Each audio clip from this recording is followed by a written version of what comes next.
Hi friends, welcome to मोदिया publications.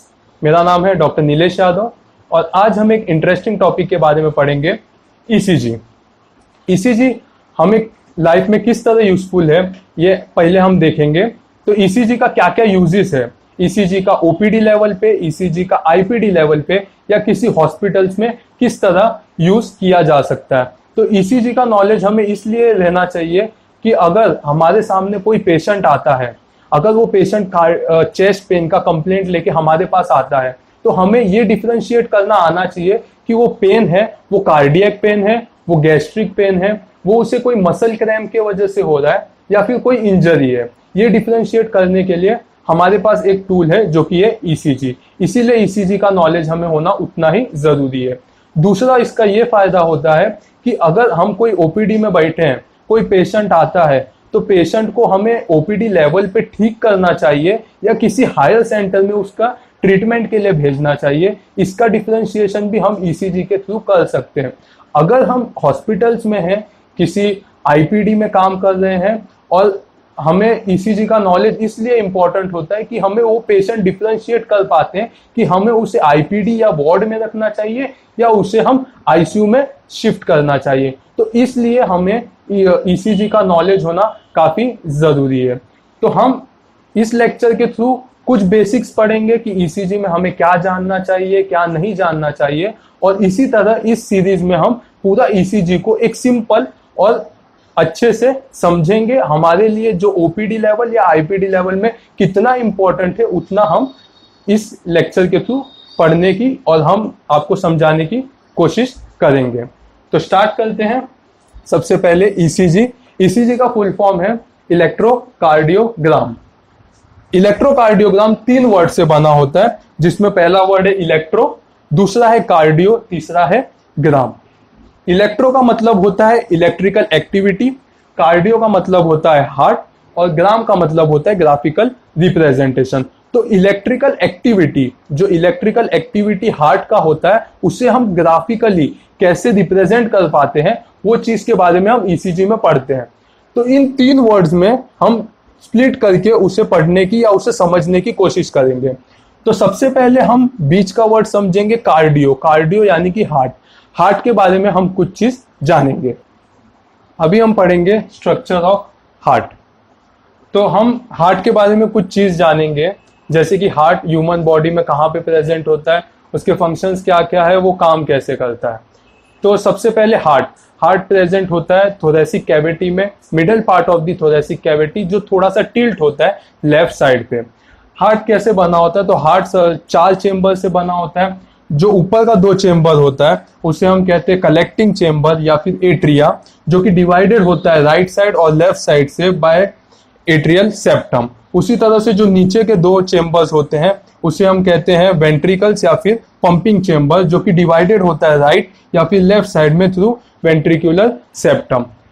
अभी body में जो भी डीऑक्सीजनेटेड ब्लड होता है वो हार्ट के तरफ लाया जाता है सुपीरियर या फिर इंफीरियर वेना केवा से। बॉडी के अपर पार्ट का जो ब्लड होता है वो सुपीरियर और नीचे का पार्ट का ब्लड इंफीरियर वेना केवा से राइट एट्रियम में लाया जाता है डीऑक्सीजनेटेड ब्लड।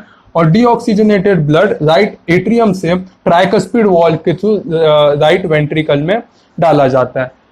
राइट वेंट्रिकल से वो पंप किया जाता है पल्मोनरी आर्टरी के थ्रू, जो कि लंग्स में जाता है। लंग्स में जाने के बाद जो डीऑक्सीजनेटेड ब्लड होता है वो प्यूरिफाई होता है। ऑक्सीजनेट होने के बाद उसे पुश किया जाता है left side of atrium. Left side atrium से ब्लड मिट्रल वॉल्व के through left side of ventricle में आता है। लेफ्ट साइड वेंट्रिकल से ब्लड पंप होके एओर्टा के थ्रू पूरे बॉडी में स्प्रेड होता है, जिससे कि हमें जो ऑक्सीजनेटेड ब्लड होता है वो पूरे बॉडी में प्रोवाइड होता है। यह था एक छोटा सा फिजियोलॉजी। अभी इसी सिस्टम को, जो सर्कुलेटरी सिस्टम को अच्छे से वर्क करने के लिए हार्ट को पंपिंग करना काफी जरूरी है। अभी वो पंपिंग करने के लिए कुछ नोड्स प्रेजेंट होते हैं, जिसे हम पढ़ेंगे कंडक्टिंग सिस्टम में। तो कंडक्टिंग सिस्टम में बॉडी में कहाँ से इंपल्स आता है, वो कॉन्ट्रैक्शन कैसे करता है, वो हम देखेंगे। तो बॉडी में ये चीज तो हमें पता है कि जो हार्ट के मसल्स होते हैं वो मायोजेनिक होते हैं, यानी कि जो मसल्स के हर एक सेल्स होते हैं बॉडी में, उनके पास इतनी कैपेबिलिटी होती है कि वो खुद से कॉन्ट्रैक्ट या रिलैक्स कर सके। लेकिन सबको सिंक्रोनाइज करके वर्क करने के लिए उसमें एक मेन नोड होता है जिसे हम कहते हैं एसए नोड। तो जो हार्ट में कुछ इस जगह पे एसए नोड प्रेजेंट होता है जहां से इंपल्सिस निकलती है और वो चारों तरफ स्प्रेड होता है हार्ट में, जिसके वजह से एट्रियम कॉन्ट्रैक्ट होता है। ये इंपल्सिस पूरे एट्रियम से स्प्रेड होते हुए एवी नोड तक आता है। एवी नोड से वो इंपल्सिस बंडल ऑफ हीस के थ्रू लेफ्ट और राइट साइड परकिंजी फाइबर में स्प्रेड होता है, जिसके वजह से पंपिंग एक्शन हार्ट का चलते रहता है। अभी तक हमने हार्ट के बारे में काफी कुछ जाना है, तो अभी हम देखेंगे कि इलेक्ट्रिकल एक्टिविटी हार्ट में किस तरह होता है। तो ये है हमारा हार्ट। इस हार्ट में से एक छोटा सा मसल हमने लिया है और उसके बारे में हम कुछ स्टडी करेंगे कि उसमें इलेक्ट्रिकल कंडक्शन या फिर इलेक्ट्रिकल एक्टिविटी कैसे होता है। ये हार्ट के मसल जब रेस्टिंग फेज में होते हैं, रेस्टिंग फेज में आउटर साइड, जो मसल का आउटर साइड होता है उसमें कैल्शियम आयन और सोडियम आयन काफ़ी ज़्यादा अमाउंट में प्रेजेंट होते हैं, और जो इनर साइड सेल का होता है उसके अंदर पोटेशियम आयन काफ़ी ज़्यादा प्रेजेंट होते हैं। तो अंदर जो कार्डियक मसल होता है उसके अंदर जो नेगेटिविटी चार्जेस होती है वो एज कंपेरेटिवली बाहर के काफ़ी ज़्यादा होती है। तो जो अंदर के चार्जेस होते हैं वो नेगेटिव होते हैं और जो बाहर के चार्जेस होते हैं वो पॉजिटिव होते हैं। तो एक आइडियल रेस्टिंग कंडीशन में जो कार्डियक मसल में इनर साइड सेल का जो होता है वो नेगेटिव चार्ज होता है और जो आउटर साइड होता है वो पॉजिटिव चार्ज होता है। अभी इसमें जब कोई स्टिमुलस आता है, जब आउटर कोई स्टिमुलस आता है, तो आउटर स्टिमुलस के वजह से जो बाहर के तरफ कैल्शियम आयन होता है वो कैल्शियम आयन अंदर की ओर जाता है, सेल के अंदर की ओर जाता है। वो अंदर की ओर जाने की वजह से जो पॉजिटिव आयंस होते हैं सेल के वो बढ़ जाते हैं और नेगेटिव आयन डिक्रीज हो जाते हैं, जिसकी वजह से पोलैरिटी चेंज हो जाती है। पोलैरिटी चेंज होने की वजह से जो सेल के अंदर का चार्ज होता है वो पॉजिटिव हो जाता है और जो सेल के बाहर का चार्जेस होता है वो नेगेटिव हो जाता है। इस वजह से जो सेल होता है वो कॉन्ट्रैक्ट करता है, सेल कॉन्ट्रैक्ट करता है और उसे हम कहते हैं डिपोलराइजेशन। जो कॉन्ट्रैक्शन होता है कार्डियक सेल का उसे हम कहते हैं डिपोलराइजेशन। फिर इससे जो आगे स्टेप जाता है, आगे जब इम्पल्सिस आगे की ओर कैरी फॉरवर्ड किया जाता है तो जो पीछे का चार्जेस होता है वो फिर से सेल रेस्टिंग मेम्ब्रेन पोटेंशियल में आने लगती है, जिसके वजह से जो अंदर का चार्जेस होता है वो फिर से नेगेटिव हो जाता है और जो आउटर चार्जेस होता है वो पॉजिटिव हो जाता है, जिसे हम कहते हैं रिपोलराइजेशन। रिपोलराइजेशन का मतलब होता है relaxation of the cardiac muscle. तो ये दो इंपॉर्टेंट वर्ड है जो हमें फ्रीक्वेंटली सुनने को मिलेंगे, डिपोलराइजेशन और रिपोलराइजेशन। तो डिपोलराइजेशन का मतलब है contraction of the cardiac muscle और रिपोलराइजेशन का मतलब है relaxation of the cardiac muscle. अभी इसे हम कुछ और डिटेल्स में जानेंगे कि जो ये कैटायंस होता है या जो एनायंस होते हैं इसकी वजह से कॉन्ट्रैक्शन या रिलैक्सेशन कैसे होता है। तो सबसे पहले मैंने एक छोटा सा पीस लिया है अपने कार्डियक मसल में से, एक छोटा सा सेल लिया है। अभी इस सेल में जैसे हमने पढ़ा कि रेस्टिंग फेज में जो उसके अंदर का चार्जेस होता है वो नेगेटिव होता है, तो जो अंदर के चार्जेस है वो नेगेटिव है और जो इसके बाहर के आउटर चार्जेस होते हैं जो आइडियल रेस्टिंग कंडीशन में वो होते हैं पॉजिटिव। वो कौन से चार्जेस होते हैं? तो वो होते हैं पॉजिटिव चार्जेस। जैसे कि हमने रेस्टिंग फेज में देखा कि कैल्शियम बाहर अबेंडेंट है, ज्यादा है, और सोडियम भी ज्यादा है, अंदर पोटेशियम ज्यादा है। तो जैसे ही कोई स्टिमुलस होता है तो स्टिमुलस होने की वजह से जो आउटर कैल्शियम और पोटेशियम, कुछ अमाउंट में पोटेशियम, कैल्शियम ज्यादा अमाउंट में और कुछ अमाउंट में पोटेशियम अंदर की ओर आते हैं। तो अंदर की ओर आने की वजह से जो अंदर जो नेगेटिविटी चार्जेस होती है वो नेगेटिविटी चार्जेस कम होने लगती है और पॉजिटिव चार्जेस बढ़ने लगते हैं। फॉर एग्जाम्पल, अगर हमने ऐसा लिया जाए कि हम इस सेल को एक गैल्वेनोमीटर से कनेक्ट करें कि जिसका ये साइड नेगेटिव हो, ये साइड पॉजिटिव हो। गैल्वेनोमीटर से कनेक्ट करके अगर हम इसका वोल्टेज देखेंगे तो ऐसा अगर अज्यूम करेंगे कि रेस्टिंग फेज में अगर इसका पोटेंशियल या फिर इसका जो वोल्टेज होता है वो -90 मिली वोल्ट है, अगर हम अज्यूम कर रहे हैं कि ये जो सेल रेस्टिंग फेज में है, उसका जो वोल्टेज है वो है -90 मिली वोल्ट। अभी इसमें एक स्टिमुलस आता है, ऐसे नोट से एक स्टिमुलस आता है। स्टिमुलस के वजह से जो कैल्शियम और पोटेशियम आयन है वो सेल के अंदर इन्फ्लक्स होता है। इन्फ्लक्स होने की वजह से जो इसका नेगेटिविटी चार्जेस है सेल के अंदर का वो कम होने लगती है और जो पॉजिटिव चार्जेस है वो बढ़ने लगते हैं। तो जो -90 मिली वोल्ट है ये नेगेटिव चार्ज कम होते होते -80 पे जाएगा मिली वोल्ट, -70 मिली वोल्ट पे आएगा। -70 मिली वोल्ट तक ये चार्जेस आएंगे जिसे हम कहते हैं थ्रेशोल्ड पोटेंशियल। पहले सेल था रेस्टिंग पोटेंशियल पे, रेस्टिंग पे जब कुछ स्टिमुलस आया तो स्टिमुलस के वजह से कैल्शियम और पोटेशियम का इन्फ्लक्स हुआ, उसके वजह से सेल के अंदर का पॉजिटिव आयन बढ़ा, बढ़ने की वजह से वो एक ऐसे पॉइंट पे आया जिसे हम कहते हैं थ्रेशोल्ड पोटेंशियल, जिसके वजह से जो यहाँ पे प्रेजेंट चैनल्स थे जिसे हम कहते हैं सोडियम चैनल्स, वो सोडियम चैनल्स खुल गए। सोडियम चैनल्स खुलने के वजह से इसके अंदर सोडियम का काफ़ी सारा इन्फ्लक्स हो गया, काफ़ी सारा इन्फ्लक्स हो गया। सोडियम का इन्फ्लक्स होने की वजह से इसका जो नेगेटिविटी चार्जेस थे वो और भी ज़्यादा घटने लगे और पॉजिटिव चार्जेस है वो और भी ज़्यादा बढ़ने लगे। तो बढ़ते बढ़ते एक ऐसा पॉइंट आया कि जहाँ पे नेगेटिव और पॉजिटिव चार्जेस है वो दोनों बैलेंस कर गए, जिसे हम कहते हैं 0 मिली वोल्ट पे, या फिर हम उसे कहेंगे प्लेटो फेज। इस पॉइंट पे भी सोडियम चैनल्स बंद नहीं हुए, सोडियम चैनल्स फिर भी कंटिन्यूअस आ रहे थे और उसको एक पॉजिटिव चार्ज पे लेके गए 10 मिली वोल्ट। 10 मिली वोल्ट मतलब कि इसके अंदर का जो पोलैरिटी हो गया वो चेंज हो गया, मतलब जो पहले नेगेटिव चार्जेस था अब वो +10 मिली वोल्ट हो गया, मतलब अंदर का जो हो गया वो पॉजिटिव चार्ज हो गया, जो बाहर का हो गया वो नेगेटिव चार्जेस हो गया। तो इस फेज को हम लोग कहेंगे डीपोलराइजेशन। डीपोलराइजेशन में जैसे कि हमने देखा था कि जो पोलैरिटी चेंज होने की वजह से जो इनर साइड था सेल का वो पॉजिटिव चार्ज था और जो आउटर साइड था वो नेगेटिव था। तो इसी तरह ये कंडीशन आया कि सेल के अंदर का जो चार्ज था वोल्टेज था वो पॉजिटिव में आया, तो उसकी वजह से जो पोलैरिटी चेंज हो गया इसे हम कहेंगे डीपोलराइजेशन।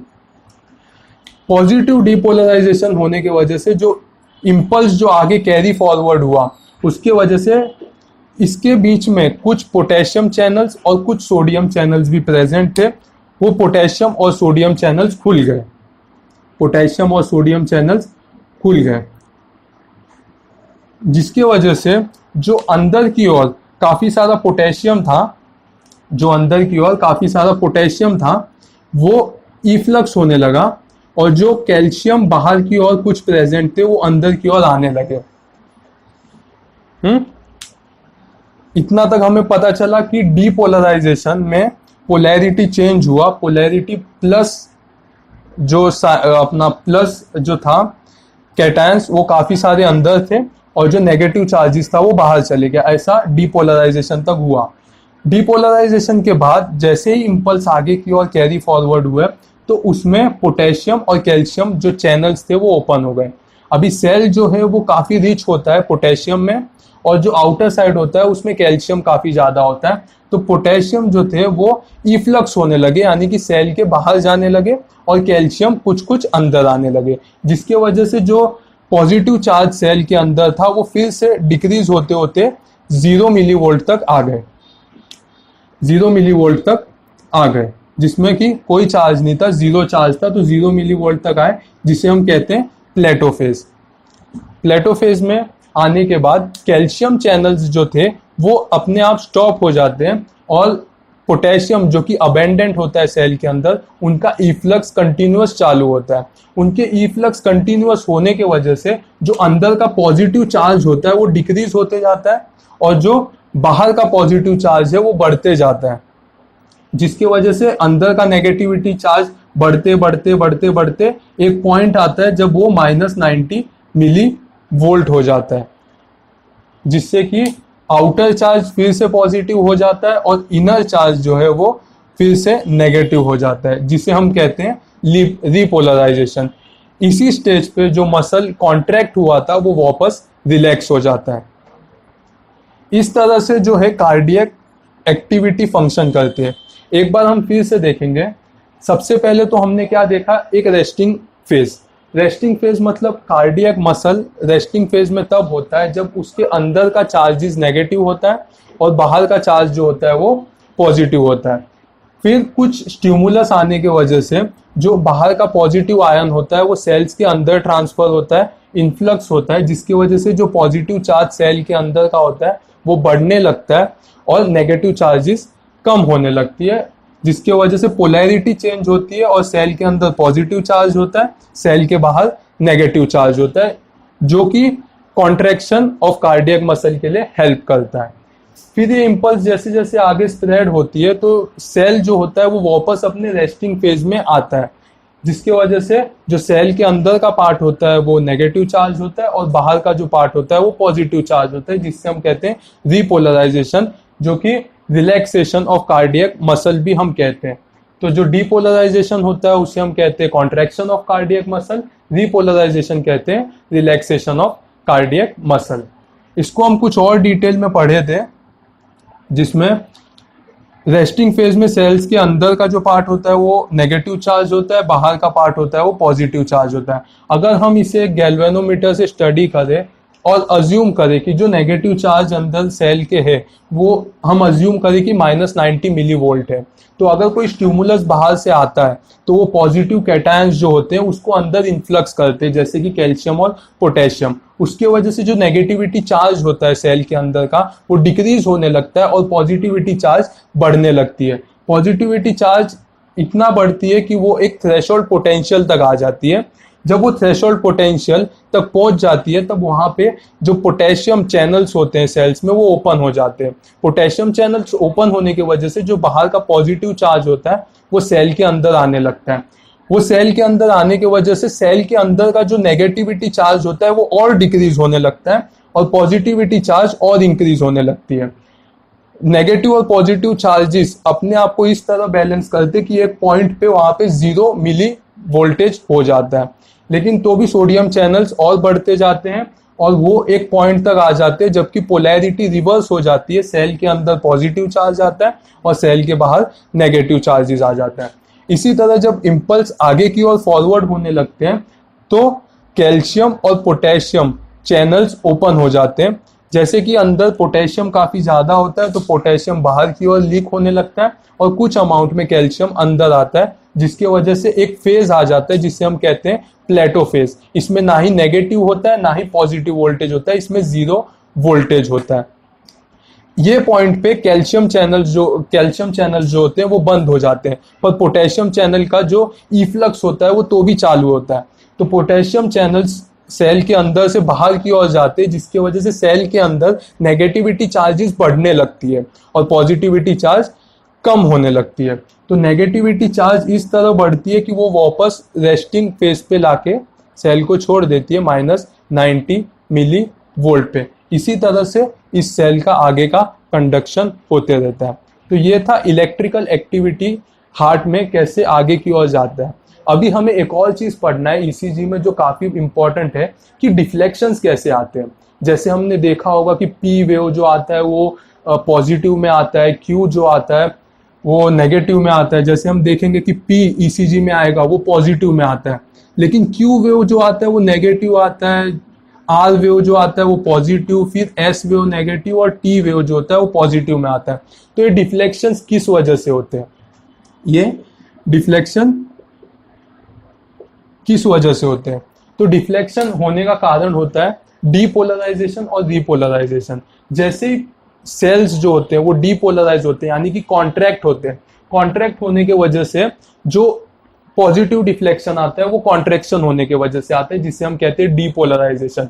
और जो नेगेटिव वेव्स जो आते हैं वो रीपोलराइजेशन की वजह से आते हैं, जिससे हम कहते हैं relaxation of the cardiac muscle. इसे हम थोड़ा सा और समझेंगे कि इसे हम वेक्टर फॉर्म में कैसे रिप्रेजेंट कर पाते हैं। तो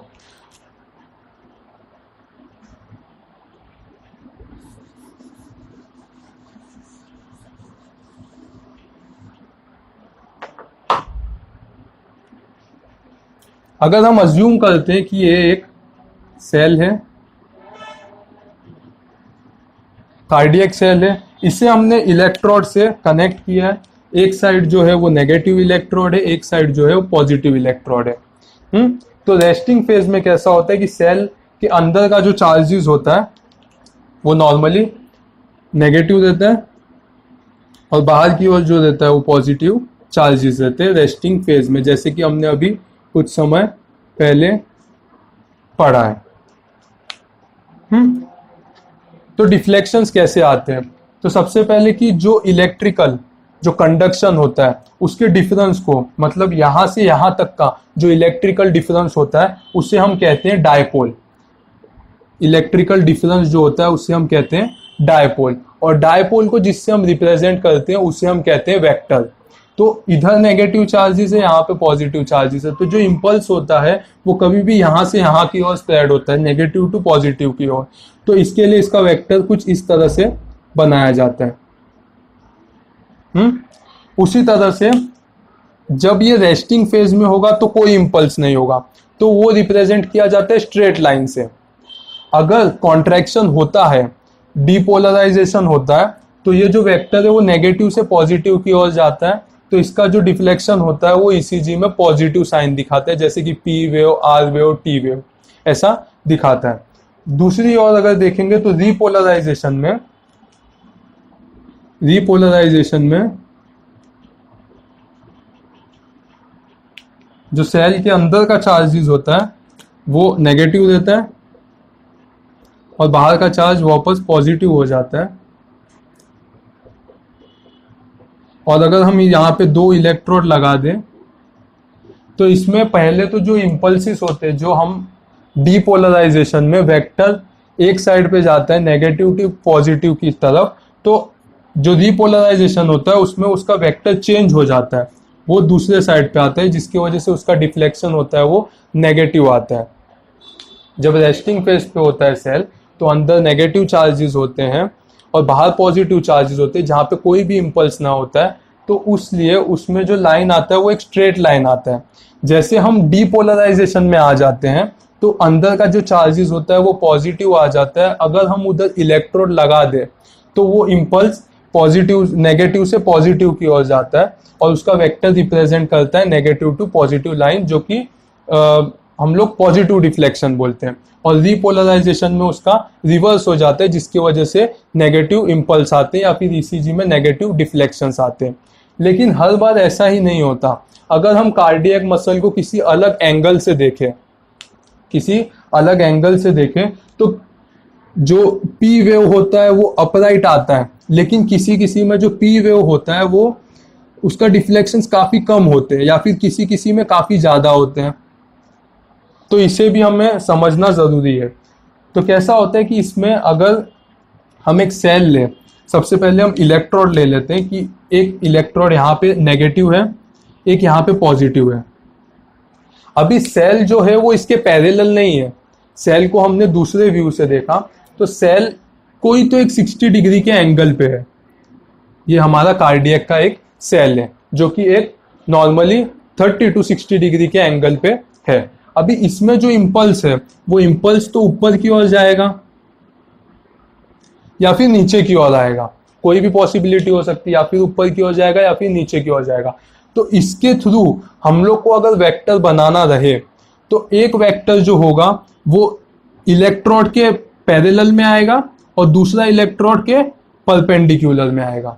अगर हमें वेक्टर इसका बनाना है तो एक जो होगा वेक्टर वो इलेक्ट्रोड के पैरेलल में आएगा, दूसरा जो आएगा वो परपेंडिकुलर में आएगा। और जैसे हमने पढ़ा है पहले भी 12th में कि जो परपेंडिकुलर वेक्टर होता है उसका वैल्यू होता है 0, उसका कोई मीनिंग नहीं होता, और जो पैरेलल वेक्टर होता है उसका वैल्यू हम गिनते हैं 1। तो उसके हिसाब से जितना भी वेक्टर का साइज होगा, जितना पैरेलल वेक्टर का साइज होगा उस हिसाब से उसका डिफ्लेक्शंस आएंगे।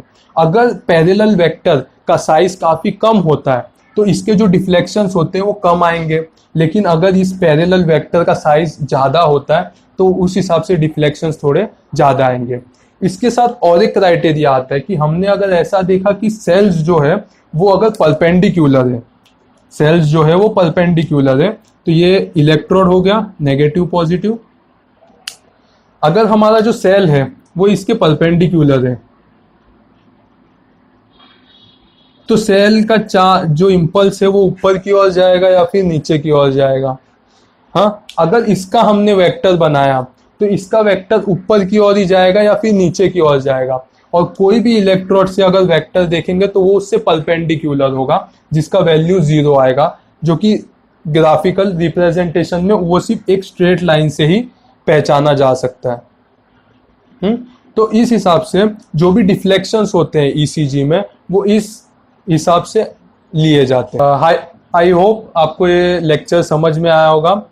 ये थोड़ा लास्ट का पार्ट था जो कि वेक्टर के बारे में हमने बताया। ये थोड़ा सा आपको अभी ट्रिकी लगेगा, समझने में मुश्किल जाएगा, लेकिन हम अगले लेक्चर में जब PQRST का फॉर्मेशंस देखेंगे तो उसमें हम इसके बारे में, एप्लीकेशंस इसका कैसा होता है उस बारे में हम को रिलेट करके इसको और भी सिंपल तरीके से समझने की कोशिश करेंगे। तो फिलहाल के लिए आप इतना याद रखिए, अगले लेक्चर में हम अच्छे से इसको एक PQRST फॉर्म में, पैटर्न में इसे एक्सप्लेन करेंगे। आई होप आपको हमारा जो आज का लेक्चर है वो पसंद आया होगा। हम ऐसे ही सीरीज बना रहे हैं एक ECG का, काफ़ी सारे वीडियोस जो आपको अच्छे लगेंगे। तो अगर आपको आज का वीडियो अच्छा लगा हो तो इसे शेयर कीजिए, लाइक कीजिए, सब्सक्राइब कीजिए, जितना दूर तक हो सके उतना भेजिए। आपके जितने भी मेडिकल के फ्रेंड्स हो या फिर आपके कोई रिलेटिव हो या जो भी हो, उन्हें आप दिखाइए और ज़्यादा से ज़्यादा शेयर कीजिए। Thank you.